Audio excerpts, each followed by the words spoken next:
Buenas, pessoal. Sejam bem-vindos ao veredito final para o Exame Nacional da Magistratura. Gente, vamos falar um pouquinho sobre esse que, para mim, é o imposto mais complexo da história da humanidade, que é o ICMS. O ICMS ele tem uma complexidade inerente ao próprio tributo, que decorre do fato de que eu não tenho mas na verdade 5 fatos geradores completamente distintos, agrupados no mesmo imposto. Vejam, no ICMS eu tenho um fato gerador como a circulação de mercadorias, que é a mudança de titularidade jurídica, e a prestação de serviço público de serviço de transporte intermunicipal e interestadual, de pessoas, bens ou valores. Ou seja, o que guarda uma com outra, né? Não guarda essa relação tão simples assim. E o ICMS convive, além de toda essa complexidade, né? Faz a volta aí onde tu tá e vê tudo que está te te circundando foi comprado de outra pessoa, portanto incidiu o ICMS. Então essa já é uma complexidade inerente. Somem a isso nós termos 26 estados mais o DF, portanto 27 legislações estaduais com procedimentos administrativos diferentes, com alíquotas diferentes, por mais que eu tenha as regras de adaptação ali e de conciliação das resoluções do Senado, por mais que eu tenha o CONFAS lá na questão da previsão dos benefícios fiscais, ainda assim é um imposto complexo. O lado bom é que a partir de 2026 nós já começamos a ter início a cobrança do IBS, sem revogação do ICMS, mas por meio de uma alíquota de 0,1%. Podemos dizer assim, para calibrar o contencioso tributário com os vários conflitos que irão existir. Ainda mais que quando nós vemos o substitutivo aprovado na Câmara dos Deputados, são 680 artigos. Então, o Código Tributário Nacional tem 205. E nós vamos ter ali uma legislação de IBS com mais de 700 artigos, com certeza 600 artigos, mas se seguir a linha lá do Código de Processo Civil, né, que tem várias normas que poderiam ser artigos e estão lá escondidas como parágrafos e incisos, vai ser maior ainda, nós vamos ter em torno de 3.000, 3.500 dispositivos para estudar. Mas o lado bom é que a partir de 2033 o IBS substituirá o ICMS e o ISS. Então esse é o ponto principal. Vamos lá, vamos falar então do ICMS, principalmente os aspectos constitucionais, né? Não vai aqui falar de contribuinte, que é o artigo 4º da Lei Complementar 87, porque está na lei e o edital do ENAM é claro no sentido de que as normas relativas aos impostos em espécie são normas constitucionais. Então a gente vai focar mais nisso. Primeiro de tudo, o ICMS é um imposto eminentemente, predominantemente fiscal. A principal função do ICMS é, de fato, buscar a arrecadação de impostos por parte dos estados e do Distrito Federal. Mas ele guarda uma característica de extrafiscalidade lá no ICMS sobre combustíveis, em que a Constituição permite que as alíquotas sejam reduzidas e, presta atenção nisso, reduzidas e restabelecidas, não majoradas por ato do Poder Executivo. Então, lá nos combustíveis e lubrificantes é possível que o governador reduza a alíquota para intervir na economia, por exemplo, para incentivar um programa de desenvolvimento da malha aeroviária do Estado, e depois, vendo que esse programa não está dando certo, não está trazendo os resultados que ele esperava, ele pode restabelecer essa alíquota. A alíquota era 18, baixou para 12, pode voltar a 18, mas não pode ir para 19. Outra característica do ICMS é que ele é um imposto seletivo. Não tem nada a ver com o imposto seletivo que a doutrina chama, lá, que é o do 153, inciso 8, que na verdade é um imposto proibitivo. O ICMS é regido, sim, pela seletividade, pela técnica tributária, que os produtos e serviços supérfluos devem ser tributados de forma mais severa, ao passo que os essenciais devem ser tributados de forma mais branda. A diferença do IPI para o ICMS é que o IPI, o legislador constituinte não deu opção ao legislador ordinário de, quando montasse a arquitetura fiscal do IPI, não usasse da seletividade. Então, obrigatoriamente, o IPI somente seria constitucional se tivesse alíquotas variáveis conforme a essencialidade do produto. Mas o ICMS, o legislador constituinte ordinário disse, poderá ser. O legislador ordinário entendeu isso como um juízo discricionário. Posso ser seletivo ou não, mas não é assim. Nunca foi o que a doutrina defendeu. O que a doutrina sempre defendeu é que o legislador ordinário tinha duas opções de ICMS.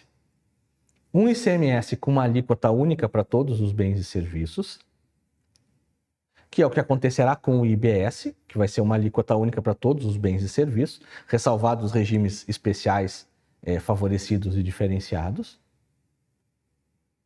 Ou o legislador poderia optar por alíquotas variáveis conforme esses produtos.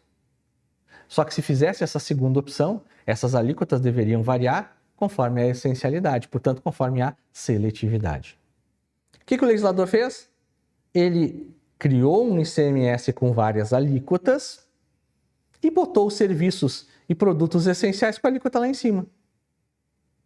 O que levou o Supremo, depois de algum tempo de discussão doutrinária e da própria jurisprudência, a julgar o tema repercussão geral 745, onde o Supremo Tribunal Federal entendeu que, adotada pelo legislador estadual a técnica da seletividade em relação ao ICMS, discrepam do figurino constitucional alíquotas sobre energia elétrica e telecomunicações em patamar superior ao das operações em geral, considerada a essencialidade de bens e serviços. Então, aqui que o Supremo disse. Esse poderá não é poderá. Esse trem passou quando se legislou de ICMS e não fez uma alíquota única. Se vocês adotaram várias alíquotas para o ICMS, estas alíquotas obrigatoriamente devem variar conforme a essencialidade. E aí ele deu dois exemplos, que é energia elétrica e telecomunicações.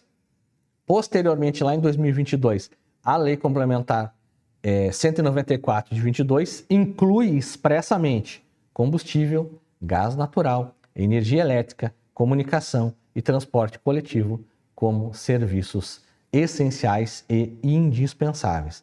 E, portanto, não podem ser tratados como supérfluos. Inclusive, por que é tão importante essa natureza supérflua? Porque lá no ADCT, eu tenho o artigo 82, que determinou que os estados criassem os fundos de combate à pobreza. E no parágrafo 1º, se estabeleceu que o financiamento desses fundos poderá ser criado com um adicional de até 2 pontos na alíquota do ICMS sobre produtos e serviços supérfluos. Inclusive, recentemente, o Supremo Tribunal Federal julgou o tema Repercussão Geral 1035, em que ele diz que o artigo 4º, emenda constitucional 42, validou os adicionais instituídos pelo Distrito Federal e pelos estados. Isso porque o artigo 83 dizia que seria a lei federal que definiria esses produtos e serviços supérfluos, ela nunca veio. Então, os estados legislaram, mas esse ato foi ratificado lá pela emenda constitucional 42 e, portanto, ainda que não exista a figura da constitucionalidade superveniente, se tem que a emenda constitucional 42 validou esses adicionais. Outra característica constitucional do ICMS é a sua não cumulatividade, de modo que o ICMS vai compensar-se com o imposto devido nas operações que lhe forem anteriores, tá? A gente tem uma noção de não cumulatividade. Eu gosto de dar esse exemplo aqui, que é um exemplo bem simples. Imagina uma indústria de pescado. Essa indústria de pescado, ela compra 1 tonelada de peixe in natura, de tilápia, lá do pescador. Ou do criador, né? Não faz diferença nesse caso. Pelo valor de R$10 mil. Imagina numa operação hipotética de ICMS com uma alíquota de 700. Essa indústria transforma essa 1 tonelada de tilápia in natura em 600 quilos de peixe industrializado, por exemplo, filé de tilápia. Esse produto tem um valor de R$60 mil. Com o mesmo 7% de ICMS, daria 4.200. Como é que funciona a não cumulatividade? Eu pego o ICMS da operação 1, essa aqui, e desconto do ICMS devido pela operação 2, numa coisa que se chama de conta gráfica. Tudo que entra é crédito, tudo que sai é débito, e eu pago o ICMS com base nessa diferença. Então, 4.200 menos 700 dá R$ 3.500. É esse valor aqui que vai ser recolhido a título de ICMS. Essa não cumulatividade, tá? Ela viola, ela tem 2 critérios para sua apuração. E isso é importante, porque com a reforma tributária, pelo menos até esse momento, o que a doutrina vem dizendo é que o IBS se rege pelo chamado crédito financeiro. Ou seja, todo o imposto que incidir nas operações anteriores, ele vai gerar crédito de IBS para as operações posteriores. Mas hoje no ICMS se adota o critério chamado crédito físico, tá? Somente se creditando aqueles que forem efetivamente incorporados ou consumidos.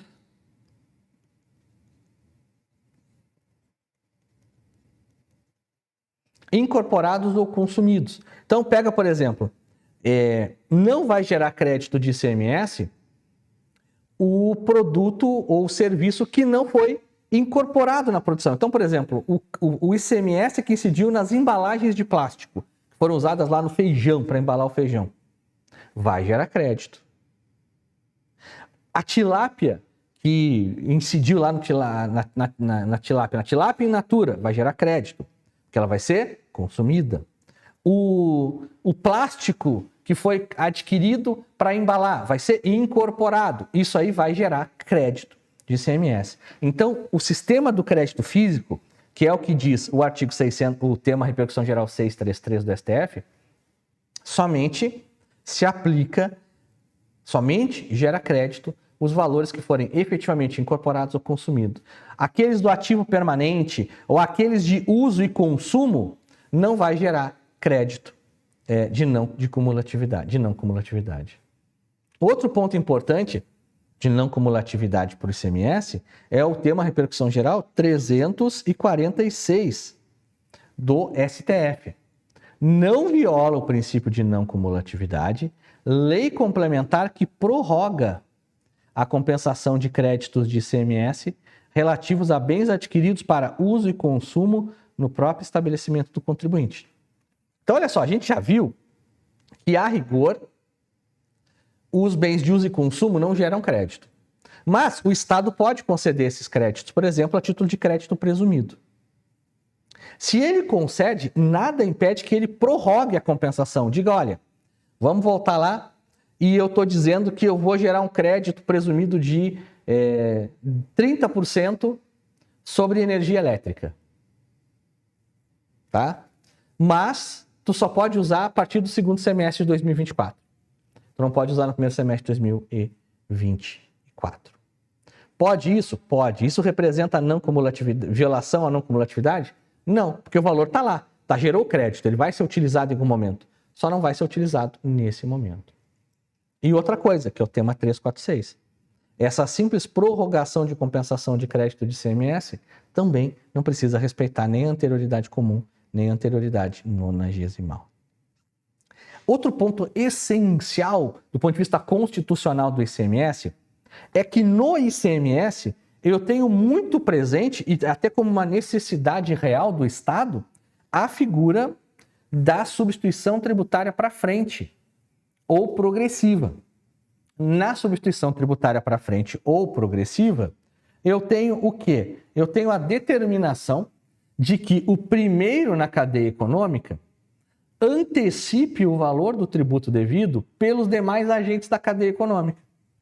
Então vem a lei e diz, olha, fabricante da Coca-Cola lá, Fempar lá de Campo Mourão, tu vai recolher o teu ICMS, que é o ICMS próprio, mas tu vai antecipar o ICMS devido pelo atacadista ao varejista e do varejista ao consumidor final. Então ela determina que o primeiro na cadeia econômica antecipe. Até porque o ICMS tem essa outra característica, que é seu imposto plurifásico, ele incide em várias fases da cadeia econômica. Bom, E aí, como é que o Estado operacionaliza isso? Através da figura do chamado fato gerador presumido. A lei presume que esse fato gerador ocorrerá lá no último da cadeia econômica e determina que o primeiro da cadeia econômica antecipe com base nessa presunção. A questão é, do ponto de vista prático, o que acontece quando eu tenho que o valor do fato gerador presumido não reflete a realidade do fato gerador real? Então vamos pegar aqui um exemplo que foi até objeto de prova do TJ Santa Catarina, prova discursiva caiu isso. Que é o quê? Vamos imaginar que na substituição tributária para frente, em que eu tenho fato gerador presumido, vem a lei e determina, presume que uma cartela de paracetamol custa R$ 8,00. E em uma alíquota hipotética de 10%, determina que a indústria antecipe esse recolhimento. Ela antecipa. Tá? Quando esse produto é vendido lá na farmácia, lá no varejista, a base de cálculo efetiva é de R$ 4,00. Mas, Rogério, como é que o Estado presumiu tão errado? O Estado presume errado mesmo para o primeiro da cadeia econômica recolher mais. Porque o entendimento anterior do STF era que se a presunção fosse errada, não gerava crédito. Hoje ela gera crédito. Então, olha só, o Estado presumiu que uma cartela de paracetamol seria vendida por 8, mas a farmácia vendeu por 4. Eu, aqui, indústria farmacêutica, se eu comprovo que essa cartela foi vendida a 4, eu não tenho uma diferença de crédito de 40 centavos para receber? Tenho. Por quê? Hoje, o STF entende o seguinte, que se o fato gerador não ocorrer na forma e nos valores presumidos, tem direito o primeiro da cadeia econômica que antecipou esse tributo a receber de volta. Tá? Esse é um ponto essencial. Tem uma discussão no âmbito doutrinário e até da jurisprudência dos tribunais de justiça se eu posso aplicar o tema 201 contrário senso. Em que sentido? Imagina que fosse o contrário. O Estado presumiu que a cartelinha de paracetamol seria vendida por 4, mas ela foi vendida por 8. O Estado pode cobrar essa diferença do primeiro da cadeia econômica? Tem uma divergência aí doutrinária e jurisprudencial, e justamente por ser divergente não tem problema de cair na prova de vocês. O que vai cair? Tema 201. Então, se o fato gerador presumido não ocorre exatamente como foi presumido, eu não posso, eu tenho direito ao ressarcimento desse valor. Outro ponto essencial de ICMS para a prova, principalmente da FGV, é a questão da concessão de benefícios fiscais de ICMS. Concessão de benefício fiscal já tem uma regra específica na Constituição, que é o artigo 113 do ADCT, que determina que não se pode conceder benefício fiscal sem a prévia estimativa de impacto orçamentário financeiro. Estimativa essa que pode ser apresentada no curso do processo legislativo, desde que antes da votação da redação final e encaminhamento para a sanção. Mas aqui no ICMS eu tenho mais um requisito, porque além da estimativa de impacto orçamentário financeiro, exige o artigo 150, parágrafo 2º, 12G, que qualquer concessão e revogação de benefício fiscal de ICMS depende de prévia deliberação conjunta dos estados e o DF, na forma de lei complementar. Então, a concessão de benefício fiscal de ICMS é subordinada à prévia submissão daquela matéria ao Conselho Nacional de Política Fazendária, porque essa lei complementar que a Constituição refere já existe, é a Lei Complementar 24 de 75. Rogério, quando é que eu preciso de benefício fiscal? O Supremo Tribunal Federal, quando julgou a ADI 3421, tá? Ele entendeu que quando eu tenho, isso foi cobrado umas 4 vezes já pela FGV, quando eu tenho a concessão de um benefício fiscal que não representa ganho competitivo, ou a expressão que se gosta mais de usar, não representa guerra fiscal,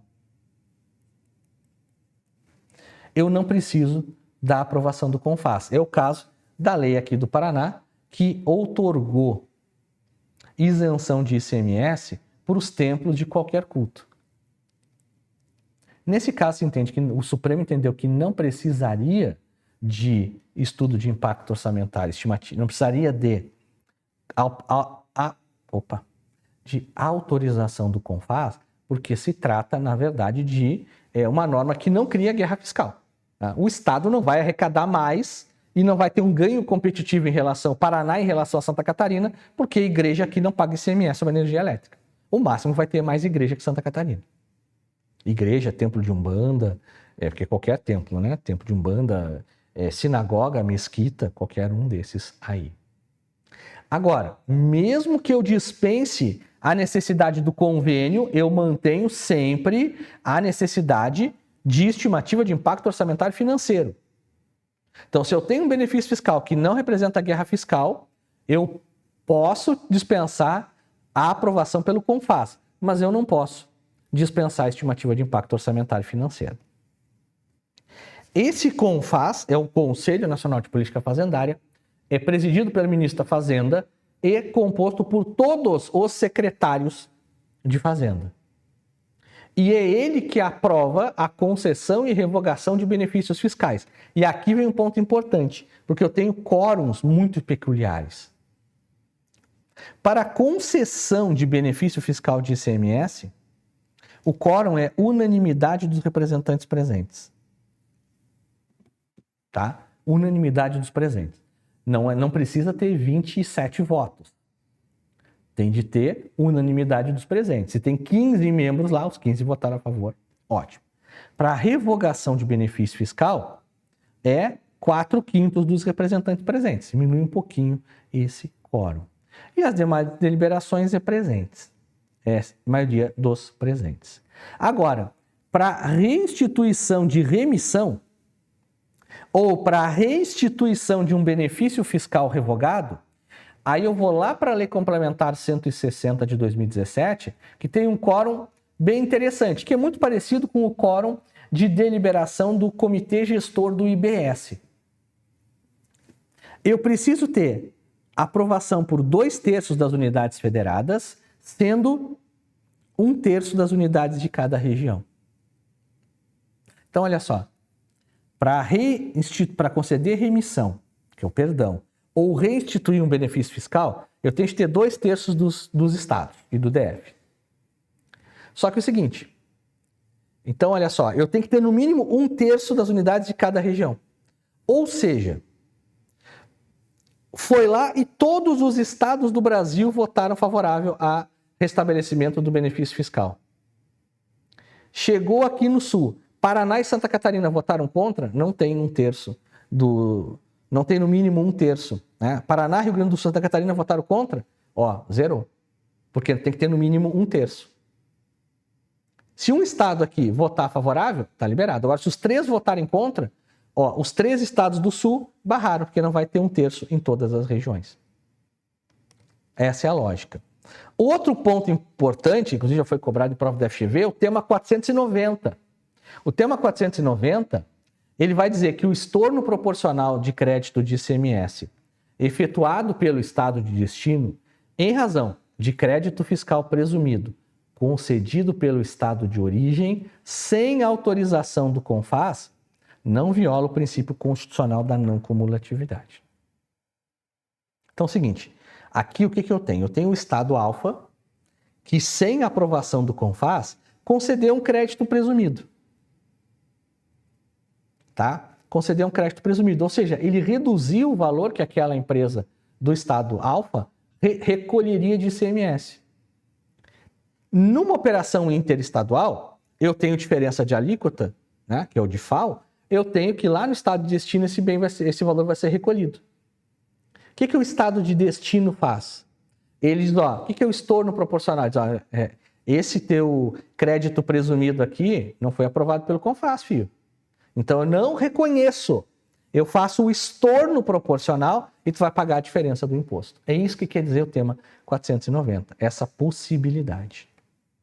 E para a gente fechar os convênios do CONFAS, tem de lembrar uma coisa. Os convênios, eles têm meramente natureza autorizativa. O convênio não cria o benefício fiscal. Esse benefício deverá obrigatoriamente ser submetido à Assembleia Legislativa ou Câmara Distrital para sua votação. Perfeito? Ótimo.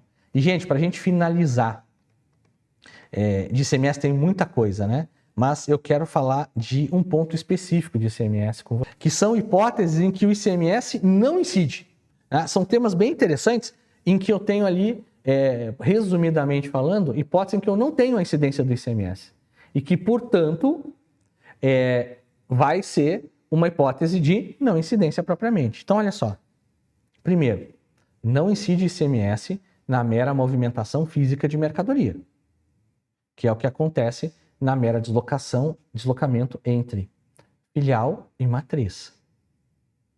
Aqui eu tenho mera movimentação física. Também não vai incidir ICMS sobre salvado de sinistro pelas seguradoras, que é a súmula vinculante 32. Porque aqui o Supremo entende que não é uma operação mercantil e simplesmente uma recuperação de prejuízo. Também não incide ICMS sobre água tratada por concessionária de serviço público, porque não é mercadoria, é bem de uso comum do povo. Aqui é serviço, a água é de todo mundo. O que a companhia faz é tratar, e tratamento não é mercadoria, é serviço, que é o tema 326. Tá? Não incide também ICMS sobre composição gráfica personalizada. Cartão de visita, convite de aniversário, mas ele incide sobre a industrialização por encomenda, que é quando eu tenho embalagem, tá? Ou manual de instrução, ou bula de remédio, porque aí essa impressão, essa composição gráfica vai ser incorporada numa posterior circulação de mercadoria. E aqui quatro que são essenciais também. Primeiro, não incide ICMS sobre licenciamento ou cessão de software. O Supremo tinha um entendimento original de que se o software fosse de balcão, aquele que tu compra lá, o Windows que tu compra lá no Mercado Livre, vem a caixinha, né? Eu tenho até aqui o meu aqui.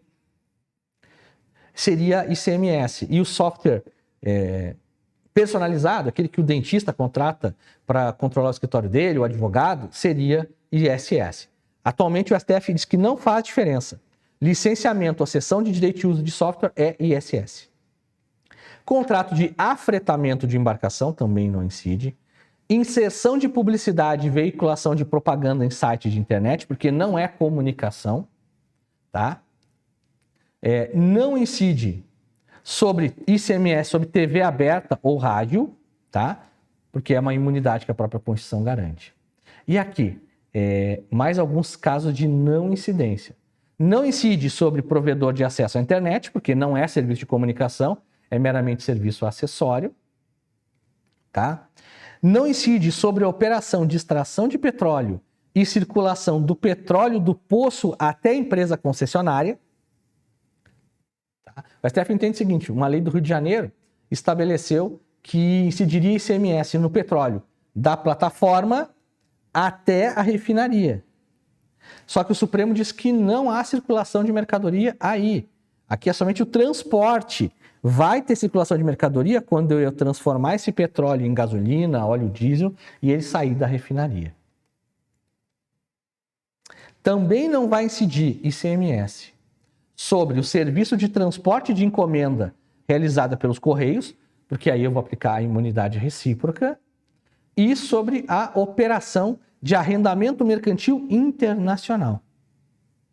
Salvo a hipótese de opção de compra, né, que aí vai ser configurada a transferência da titularidade do bem, que é o tema repercussão geral 297.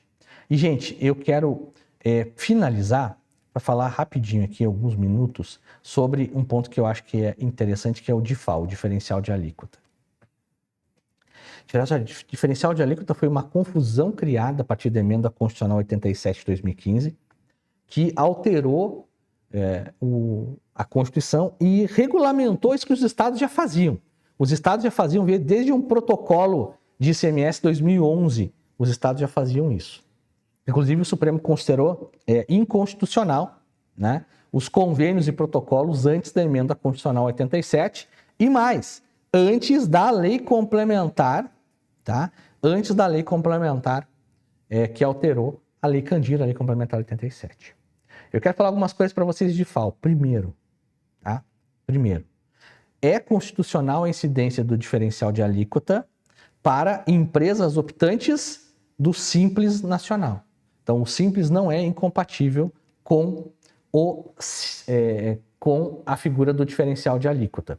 O que é o diferencial de alíquota? É quando eu tenho uma operação interestadual, a alíquota do estado de origem é mais baixa que a alíquota do estado de destino. Então, imagina, eu moro no estado do Paraná e eu compro um celular na Amazon. Está lá entregue, ou como eu vejo o pessoal falando, Amazon. Eu compro na Amazon, eu aportugueso tudo mesmo, eu sou brasileiro. Tu compra na Amazon um aparelho lá, um celular, e em São Paulo a alíquota é de 12% e no Paraná é de 15%. Por quê? Porque São Paulo não produz celular, baixa a alíquota para produzir mais, e o Paraná consome celular, então ele tem uma alíquota maior. Então, a princípio, é constitucional a imposição dessa diferencial de alíquota quando a empresa seja aderente do Simples. E, inclusive, independe do regime que ela adote, se cumulativo ou não cumulativo. Mas essa cobrança de diferencial de alíquota das empresas do Simples tem de ter fundamento em lei estadual em sentido estrito. Então, o que quer dizer isso? Eu tenho de ter uma lei específica criando a admissibilidade do diferencial de alíquota para as empresas do Simples. Tá? Segundo, tema 1093. Tá? A regulamentação do diferencial de alíquota pressupõe lei complementar nacional, veiculando normas gerais. Tá? Então, todas as normas anteriores à lei complementar, o Supremo considerou inconstitucional. Essa matéria foi regulamentada somente na lei complementar 190 de 2022, que regulamentou o diferencial de alíquota. Tá? Mas o principal é o seguinte: essa lei complementar 190, ela botou o seguinte: esta lei complementar, lá no artigo 3º, esta lei complementar entra em vigor na data de sua publicação, observado quanto à produção dos efeitos o disposto na linha C, inciso 3, caput do artigo 150 da Constituição. O que se disse? Bom, gente, isso aqui é anterioridade qualificada. Portanto, essa norma aqui, essa lei complementar 190 de 2022, somente entra em vigor 90 dias depois do dia 1º de janeiro de 2023. Isso aqui é anterioridade. É o que o Supremo leu? Não. O Supremo, quando julgou a ADI 7066 de 2023, 7066, ela entendeu o quê? Que esse artigo 3º condicionou a produção dos efeitos do referido diploma à observância da linha C, inciso 3 da Constituição, o que corresponde ao estabelecimento de vacatio legis de 90 dias. Tá? Então ele diz que isso aqui não inovou na ordem jurídica. Não inovou. Então não precisa respeitar a anterioridade. Ela somente trouxe normas gerais. Então não precisa respeitar a anterioridade. Essa referência que o legislador fez expressamente, o artigo 150, 3C da Constituição, o Supremo entendeu que isso aqui é vacatio legis de 90 dias. Tá bom? Então, 3 coisas para lembrar do Simples Nacional. Primeiro, se aplica às empresas optantes pelo Simples. Segundo, para que se aplique às empresas optantes pelo Simples, tem que ter lei estadual em sentido estrito. Cada estado tem que ter a sua legislação. E a lei que regulamentou, que é a Lei Complementar 190 de 2022, a referência ao princípio da anterioridade foi lida pelo Supremo Tribunal Federal como vacatio legis e não propriamente como uma anterioridade. Beleza? Fecho aqui esse bloco. Vamos ter mais uma aula ainda falando sobre os impostos de competência dos municípios e seus aspectos constitucionais.